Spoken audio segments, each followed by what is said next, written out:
Hey everybody. I'm going to show you guys how I think about color correcting certain types of spots. So for this spot, we have Blair Miller pictured here. He is one of our reporters and our 4 o'clock anchor. And Blair did a ride along in the Boston Medvac helicopter. And this is a good example of what a colorist will sometimes think about when they're doing a spot. So we shot Blair here in front of our monitor wall. This is actually a massive monitor wall, and I put in shots of the helicopter that I'd color corrected. Now, it's a blue helicopter with a blue patch, and the guys have blue uniforms on with a blue tail rudder here, and a very blue sky. So I wanted to kind of give this spot a look and a feel of blue, but not like a normal blue sky. I wanted really punchy blue, really hyper-saturated blue. And that's what we did. So when you color correct a commercial or a show or a scene in a television show or a movie, you'll often pick out a master shot. It's usually a wide shot, and it'll have as many main characters in it as you can. In this case, this is our master shot. I want all the shots in the promo more or less to match this shot. So every shot I grade, I'm going to come back and compare it with this one. So let's look at the second shot in the promo. I'm going to go back, I'm going to bounce back and forth to the first shot here. They kind of sort of feel similar. We've got the hyper-saturated blue sky, and notice the blue of the helicopter kind of sort of matches this blue and the blue in the uniform and the blue in the copter. If I go to the third shot, it feels a lot like the second shot, which feels a lot like the first shot. So this third shot here, it took a lot of work to get it right, and I'm going to try to explain to you guys how I made this shot match the previous two. So DaVinci Resolve, when you go down here and you start adjusting color, it makes a little icon like this.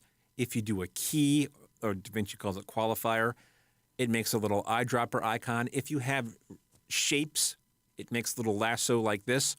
But for some reason, if you stabilize a shot, it doesn't make any kind of mark anywhere. So this shot has been stabilized. Let me play you the final grade here. This is the final grade of the spot.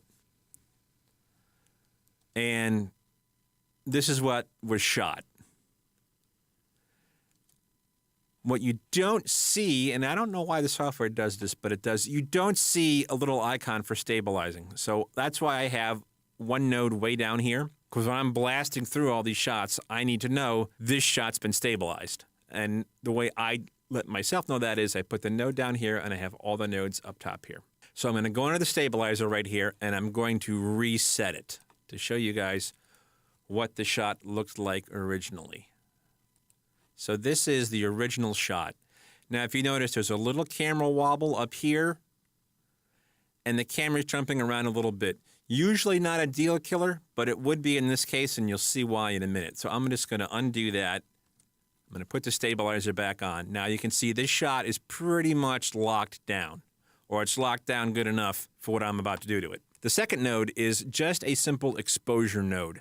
What I did was I brought the blacks down a little bit, I brought the midtones, or the gammas, down a lot, and I brought down the highlights, just to get it a little bit looking more like this shot. Now as you can see, there's still a way to go. They do not feel the same, but the luminance feels the same. And you can look in the scopes, you know, our low end's right down here. We've got a lot of midtone right there. Same thing here. We've got a lot of low end right there, some midtones right here. So it's feeling the same. In the next node here, we have the sky.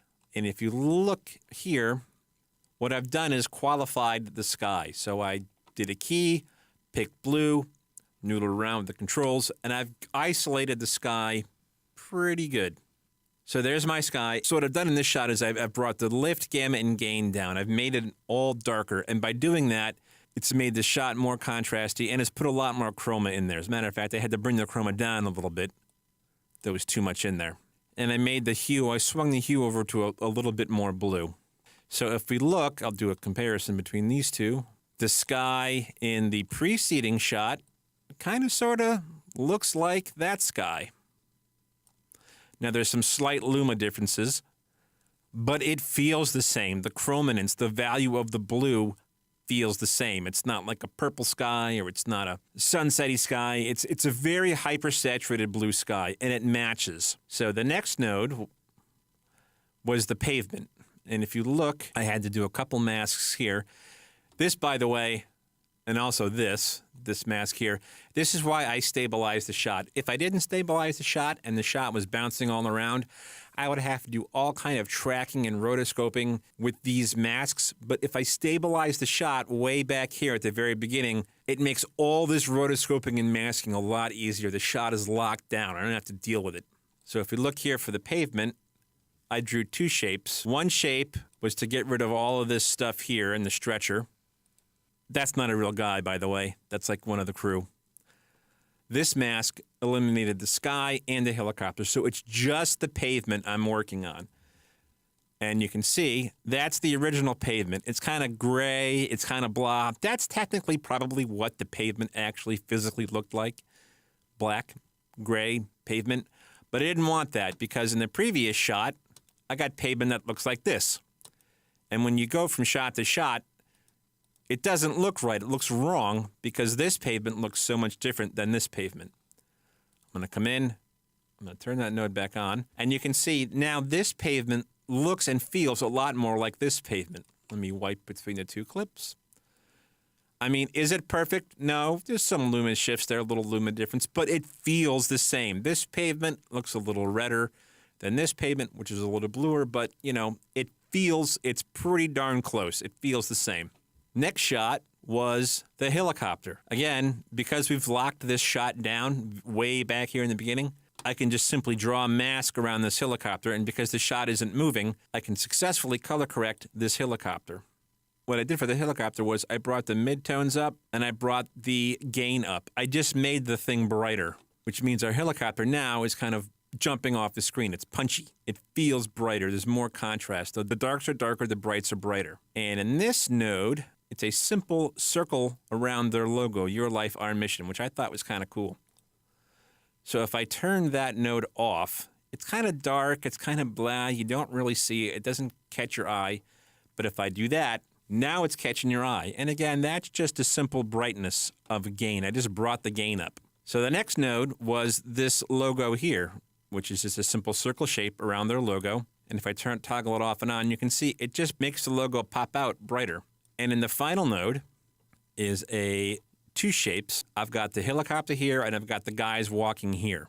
So if I toggle it off and on, you can see I basically relit this scene. This logo is brighter, Boston Medflight, and the guys are brighter. I want the people to look at the guys and the text on this chopper in this shot. So if I look here, we've come quite a long way from here to here. This is the final clip of the promo, and it illustrates a lot of what you can do with DaVinci and a lot about how a colorist kind of thinks about a problem. So I'm going to make it big here. This is what was shot.